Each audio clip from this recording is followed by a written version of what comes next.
इसमें हम देख रहे हैं संविधान सभा के महिला सदस्यों के बारे में। हमारे संविधान जो बना उसमें पुरुषों की संख्या तो खैर काफ़ी ज़्यादा थी, लगभग सब पुरुष ही थे, पर महिलाओं की संख्या इसमें 15 थी। कितनी थी? 15। तो इन्हीं के बारे में हम थोड़ा सा देखते हैं। शुरू करने से पहले एक बात और बता दूं कि जब संविधान बना तो उसमें महिलाओं की संख्या कितनी थी? 15 थी। लेकिन एक सवाल और बनता है इसमें कि जब हमारे संविधान पे हस्ताक्षर हो रहा था फाइनल रूप से, उस समय कितने महिलाओं ने उस पर हस्ताक्षर किया था, यानी कि साइन किया था फाइनल संविधान पे? तो उस समय 8 महिलाओं ने फाइनल संविधान पे हस्ताक्षर किया था। पर कुछ महिलाओं का नाम काफ़ी इंपॉर्टेंट है, क्योंकि ये क्वेश्चन बार बार आ जाता है कि इनमें से कौन सी महिला संविधान सभा की सदस्य थी। तो हम उन्हीं के बारे में एक बार देखते हैं। देखिए, ये 2 लोग काफ़ी फेमस हैं, सुचिता कृपलानी और सरोजिनी नायडू। ये ऑलरेडी यूपी में राज्यपाल और मुख्यमंत्री बन चुके हैं ये लोग, है ना। साथ ही साथ इन दोनों का नाम काफ़ी फेमस है, बार बार रिपीट होता है इन दोनों का शक्ल, आप यहाँ पे ध्यान रखिए। अब यहाँ पे हैं ये सारे सदस्य हैं, संविधान सभा के सदस्य हैं ये सारे, ठीक है, जो आपको दिखाई दे रहे हैं यहाँ पे। इसमें आपको पंडित लक्ष्मी, ठीक है, और भी अलग अलग इसमें लोग हैं जो कि काफ़ी फेमस है, लीला रे, कमला चौधरी, ये सब लोग हैं। इन सब के बारे में हम यहाँ पे देखते हैं थोड़ी थोड़ी डिटेल में चीज़ें, ठीक है। देखिए, पहली हैं कमला चौधरी। इनके बारे में थोड़ा सा हम जान लेते हैं कि एक लखनऊ में एक प्रतिष्ठित परिवार में 22 फरवरी 1908 में जन्मी कमला चौधरी भी संविधान सभा की सदस्य थी, और वो एक प्रसिद्ध लेखिका थी। कमला चौधरी महात्मा गांधी से जुड़ी हुई थी और वे अखिल भारतीय कांग्रेस कमेटी की सदस्य थी, जबकि लोकसभा का सदस्य भी चुनी गई थी। उन्होंने अपनी कहानियों के जरिए महिलाओं को समाज में आगे लाने का काम किया था। ये कौन थी? कमला चौधरी। फिर एक सदस्य है हंसा मेहता। हंसा मेहता संविधान निर्माण में अपने योगदान देने के साथ पत्रकारिता के क्षेत्र में, मतलब कि जर्नलिज्म में भी जुड़ी हुई थी, और इनका जन्म 3 जुलाई 1887 को बड़ोदरा में हुआ था। वे बड़ोदरा के दीवान नंदशंकर मेहता की बेटी थी, और वह 1945-46 में अखिल भारतीय महिला सम्मेलन की अध्यक्ष बनी, और बाद में उन्हें संविधान सभा का सदस्य बनाया गया था, ठीक है। तो ये हंसा मेहता का नाम भी आपको ध्यान रखना है, सबका नाम ध्यान रखना है। इसमें 15 लोग हैं, 15 के 15। अगला है बेगम एजाज रसूल, राइट। संविधान सभा के सदस्यों में बेगम एजाज रसूल एकमात्र मुस्लिम महिला थी, एकमात्र मुस्लिम महिला थी।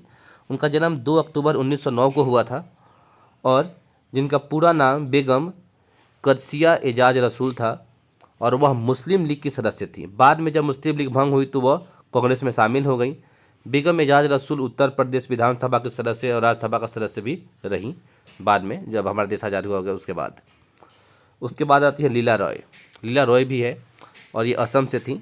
संविधान सभा की सदस्य लीला रॉय का जन्म असम के गोलपारा जिले में 2 अक्टूबर 1900 को हुआ था, गांधी जी के जयंती वाले दिन, ठीक है, 2 अक्टूबर को।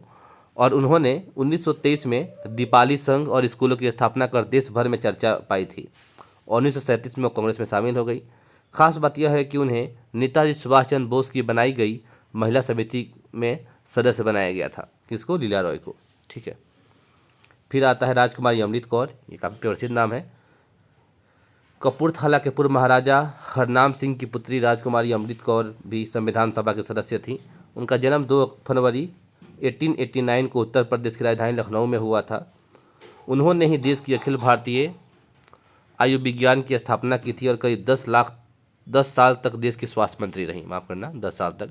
ये पहली हेल्थ मिनिस्टर थी इंडिया की, और एकमात्र ऐसी महिला थी जो कि सेंट्रल गवर्नमेंट में, जब भारत सरकार देश आज़ाद हुआ जब बना, उस समय एक महिला मंत्री थी।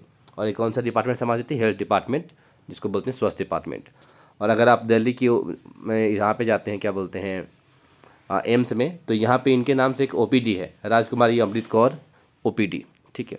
तो एक ओपीडी ऑलरेडी इनके नाम पे बना हुआ है। फिर आता है सरोजिनी नायडू का नाम। देश की पहली महिला के तौर पर राज्यपाल का पद संभालने वाली सरोजिनी नायडू का जन्म 23 फरवरी 1879 को हैदराबाद में हुआ था। उन्होंने भारत के स्वतंत्रता संग्राम में अग्रणी भूमिका निभाई थी। वे भारतीय राष्ट्रीय कांग्रेस के अध्यक्ष भी रहीं, और उत्तर प्रदेश जैसे बड़े राज्य की राज्यपाल की जिम्मेदारी संभाली थी।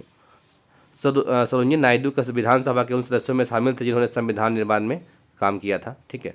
तो ये भारत में पहली ऐसी महिला थी जो कि क्या फिर राज्यपाल बनी थी, सरोजिनी नायडू, और ये कहाँ की बनी थी? उत्तर प्रदेश की।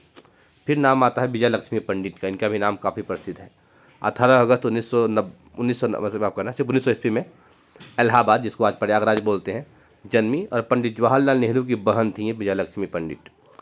और संविधान निर्माण कमेटी की सदस्य भी थी। उन्होंने अपने राजनीतिक जीवन की शुरुआत इलाहाबाद नगर निगम चुनाव के साथ ही की थी और 1931 में विजयलक्ष्मी पंडित संयुक्त प्रांत सदन के लिए चुनी गई थी, जबकि उन्हें सरकार में कैबिनेट मंत्री बनाया गया था। वे ऐसी पहली महिला थी जिन्होंने कैबिनेट मंत्री बनाया गया था, ठीक है, उस समय। यह आज़ादी के पहले की बात है, ठीक है। फिर और ये एक और बात है विजयलक्ष्मी पंडित के बारे में, ये यूएन में ना भारत की महासचिव थी। भारत की तरफ से जो एक सचिव होता है, महासचिव, उसको भेजा गया था। और किसी भी देश से आने वाली महिला जो है महासचिव के मामले में इंडिया की ही एक महिला थी, ये पंडित विजयलक्ष्मी पंडित, ठीक है, जो कि भेजा गया था। जैसे यूएन है ना, यूएनओ बोलते हैं इसको, मतलब यूएन बोल सकते हैं, यूएन जिसको बोलते हैं यूनाइटेड नेशन ऑर्गेनाइजेशन। तो हर देश के यहाँ पे एक मेंबर होते हैं, यहाँ पे सदस्य होते हैं हर देश से। इस समय दुनिया के 193 देशों के सदस्य यहाँ पे होते हैं। तब भारत की तरफ से जो पहला व्यक्ति गया था वो एक महिला गई थी, जो कि विजयलक्ष्मी पंडित है, यह गई हुई थी। तो ऐसा जाने वाली ये पहली महिला थी किसी देश तरफ से आने वाली, ठीक है, विजयलक्ष्मी पंडित। अगला है मालती चौधरी। संविधान सभा की तरफ से मालती चौधरी का जन्म पूर्वी बंगाल में हुआ था। वे उड़ीसा के पूर्व मुख्यमंत्री नाभ कृष्ण चौधरी की पत्नी थी और मालती चौधरी ने महात्मा गांधी द्वारा चलाए गए नमक सत्याग्रह में भी भाग लिया था। भारतीय राष्ट्रीय कांग्रेस जो है इसमें शामिल होने के बाद उन्होंने कांग्रेस समाजवादी कर्म संघ की स्थापना की थी। कौन? मालती चौधरी। फिर है रेणुका रे। रेणुका रे जो थी आईसीएस अधिकारी सतीश चंद्र मुखर्जी और अखिल भारतीय महिला सम्मेलन की सदस्य चारुलता मुखर्जी की बेटी थी। रेणुका रे पश्चिम बंगाल विधानसभा के सदस्य और मंत्री रहीं। उन्होंने ही बंगाल में अखिल बंगाल महिला संघ और महिला समन्वयक परिषद का गठन किया था। रेणुका रे भी संविधान सभा के सदस्य थी, ये बात है इनके बारे में। अगला है दक्षयानी वेलयुद्धन, ठीक है, और ये अनुसूचित जाति वर्ग के लोगों की आवाज़ उठाने के लिए इनका नाम जाना जाता है। संविधान सभा के सदस्यों की में अनुसूचित जाति वर्ग से आने वाली वे एकमात्र महिला रहीं, ठीक है। उनका जन्म कोचीन में बोलगाटी द्वीप पर 4 जुलाई 1912 ईस्वी को हुआ। वो कोचीन विधान परिषद की सदस्य भी रही थी, कोचीन जो कि केरला में है। अगला है दुर्गाबाई देशमुख। असहयोग आंदोलन में 12 साल की उम्र से जुड़ने वाली दुर्गाबाई देशमुख का जन्म 15 जुलाई 1909 ईस्वी को आंध्र प्रदेश के राजमुंद्री में हुआ था। वे महात्मा गांधी के नमक सत्याग्रह की हिंसा थी। उन्होंने महिलाओं की आवाज़ उठाने के लिए आंध्र महिला सभा की स्थापना की थी। दुर्गाबाई देशमुख संसद के लिए भी चुनी गई थी, आज़ाद होने के बाद संसद भी बनी थी वो, जिसको एमपी बोलते हैं, मेंबर ऑफ पार्लियामेंट। अगला है अम्मू स्वामीनाथन। ये केरल राज्य के पालघाट में 22 अप्रैल 1894 को जन्मी अम्मू स्वामीनाथन भारतीय संविधान सभा के सदस्य थी। और जब संविधान सभा के प्रस्ताव पर चर्चा चल रही थी तब अम्मू स्वामीनाथन ने कहा था कि बाहरी लोग कहते हैं कि भारतीय महिलाओं को संविधान का अधिकार नहीं दिया जाता, लेकिन अब हम कह सकते हैं कि भारत ने अपना संविधान खुद बनाया है जिसमें महिलाओं को बराबर का हक दिया गया है, ठीक है। ये बात उन्होंने कहा था अम्मू स्वामीनाथन ने। अगला है पूर्णिमा बनर्जी। सत्याग्रह और भारत छोड़ो आंदोलन से जुड़ी पूर्णिमा बनर्जी भी संविधान सभा के सदस्य थी। समाजवादी विचारधारा से प्रेरित पूर्णिमा बनर्जी उत्तर प्रदेश में आज़ादी की लड़ाई के लिए बने महिलाओं के समूह के सदस्य थी। वो किसान की सभाओं, ट्रेड यूनियन की व्यवस्था और ग्रामीणों से जुड़े मुद्दे को आवाज़ उठाती थी वो, इस तरह से वो इसलिए जानी जाती हैं वो। फिर इसके बाद आता है एनी मस्कैरिनी, ठीक है, और ये जो थी तिरुवनंतपुरम में जन्मी एनी मस्कैरिनी भी संविधान सभा के सदस्य थी और ये त्रावणकोर राज्य में चल रहे स्वतंत्रता संग्राम में शामिल थी। राजनीतिक गतिविधियों के चलते उन्हें जेल में बंद कर दिया गया था और 1951 में आम चुनाव में वो लोकसभा के सदस्य के रूप में चुनी गई थी, ठीक है। फिर इसके बाद है सुचेता कृपलानी। इनका भी नाम काफ़ी फेमस है और इनका जन्म 25 जून 1904 को हुआ था हरियाणा में, हरियाणा के अम्बाला शहर में हुआ था। और उन्होंने कांग्रेस कमेटी की महिला शाखा का निर्माण किया था और वो किसी राज्य में मुख्यमंत्री बनने वाली प्रथम महिला थी भारत में, जो कि यूपी की चीफ मिनिस्टर बनी थी, वो मुख्यमंत्री बनी थी उत्तर प्रदेश में, ये सुचेता कृपलानी। तो इनके बारे में हो गया। यूपी का जो पहले नाम था ना, संयुक्त प्रांत नाम था, अब उसको ये उत्तर प्रदेश बोलते हैं। पहले उसका नाम क्या था? संयुक्त प्रांत। फिर यहाँ पे जो भी लोग थे ये सब लोग का नाम हमने देख लिया। तो चलिए मैं वीडियो यहाँ ख़त्म करता हूँ, मिलते हैं नेक्स्ट वीडियो में। Till there, bye bye and take care.